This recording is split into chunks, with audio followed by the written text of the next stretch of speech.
ডাক্তারপাড়া খ্যাত সিলেটের রিকাবি বাজারস্থ স্টেডিয়াম মার্কেটে চিকিৎসা সেবা দেওয়ার নামে প্রতারণা চালিয়ে যাচ্ছেন অনেক চিকিৎসক। ভুয়া পদবিযুক্ত সাইনবোর্ড আর ভিজিটিং কার্ড প্রদর্শন করে দিনের পর দিন রোগীদের সঙ্গে অনেক চিকিৎসক অবিরাম করে যাচ্ছেন প্রতারণা। ভুয়া পদবি প্রদর্শন ছাড়াও প্রতারণার মাধ্যমে এসব চিকিৎসক রোগীদের কাছ থেকে হাতিয়ে নিচ্ছেন অতিরিক্ত টাকা। তবে এইসব বিষয়ে সংশ্লিষ্টরা নিচ্ছেন না কোনো কার্যকর পদক্ষেপ। জানা গেছে, মেহনাজ হাসান নামের এক নারী চিকিৎসকের চেম্বার স্টেডিয়াম মার্কেটের সেবা ডায়াগনস্টিক সেন্টারে। তিনি চর্ম ও যৌনসহ বেশ কয়েকটি রোগের এমবিবিএস চিকিৎসক।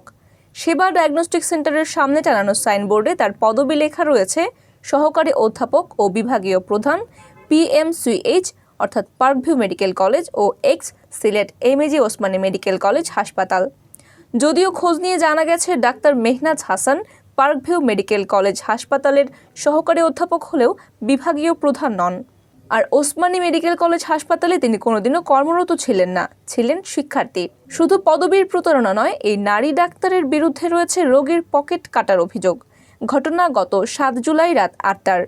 অ্যালার্জিজনিত সমস্যা নিয়ে সেদিন স্টেডিয়াম মার্কেটে ডাক্তার দেখাতে আসেন কুলাউড়ার রুমেল মিয়া।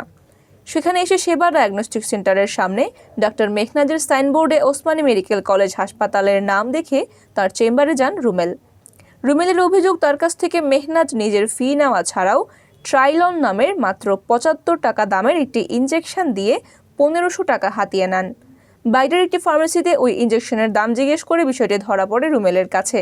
তিনি জানান, প্রতারণা করার সুবিধার্থে ওই ইনজেকশনের নাম প্রেসক্রিপশনে লেখেননি ডাক্তার মেহনাজ। এ বিষয়ে ডাক্তার মেহনাজ হাসান সিলেট ভিউকে বলেন, প্রেসক্রিপশন ইনজেকশনের নাম লিখতে ভুলে গেছেন। আর সাইনবোর্ডে ভুয়া পদবি ব্যবহারের বিষয়ে তিনি বলেন, এসব আমি লিখিনি, ডায়াগনস্টিক সেন্টার কর্তৃপক্ষ লিখে রেখেছেন। তবে সেবা ডায়াগনস্টিক সেন্টারের স্বত্বাধিকারী মেহেদি হাসান বললেন ভিন্ন কথা। তিনি সিলেট ভিউকে জানিয়েছেন, ডাক্তার মেহনাজ হাসানের দেওয়া ভিজিটিং কার্ড অনুযায়ী আমরা সাইনবোর্ডে তার পদবি লিখেছি।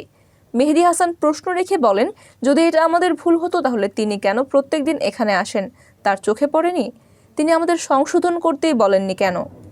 এদিকে স্টেডিয়াম মার্কেট ঘুরে দেখা গেছে, এই মার্কেটের নিউ মুন ডেন্টাল কেয়ার নামে একটি প্রতিষ্ঠানে বাংলাদেশ মেডিকেল অ্যান্ড ডেন্টাল কাউন্সিলের রেজিস্ট্রেশন ছাড়াই রোগী দেখছেন এক ইন্টার্ন ডাক্তার। তামজিদ আহমদ নামের এই চিকিৎসক নিজেকে পরিচয় দেন ওসমানী মেডিকেল কলেজ হাসপাতালের ওরাল অ্যান্ড ডেন্টাল সার্জন হিসেবে, কিন্তু খোঁজ নিয়ে জানা গেছে তিনি বর্তমানে ওসমানী হাসপাতালে ইন্টার্ন ডাক্তার হিসেবে কর্মরত। সংশ্লিষ্ট সূত্র জানায়, বিএমডিসি রেজিস্ট্রেশন ছাড়া চেম্বার করে রোগী দেখায় তামজিদ আহমদ সহ আরও 3 জন চিকিৎসককে শোকজ করে ওসমানী মেডিকেল কলেজ কর্তৃপক্ষ, কিন্তু তারা সেই শোকজকে আমলে না নিয়ে চেম্বারে রোগী দেখা অব্যাহত রেখেছেন। Sylhet MAG Osmani medical college হাসপাতালের উপপরিচালক ডাক্তার সৌমিত্র চক্রবর্তী সিলেট ভিউকে বলেন, সুনির্দিষ্ট অভিযোগের ভিত্তিতে আমরা এমন অভিযুক্তদের বিরুদ্ধে ব্যবস্থা গ্রহণ করে থাকি। তামজিদ আহমদ সহ আরও 2 জনকে আমরা গত কিছুদিন আগে শোকজ করেছিলাম। তারা আর এমন করবেন না বলে আমাদেরকে লিখিতভাবে জানিয়েছিলেন। তবে আবার যখন অভিযোগ পাওয়া যায় বিষয়টি আমরা খতিয়ে দেখব।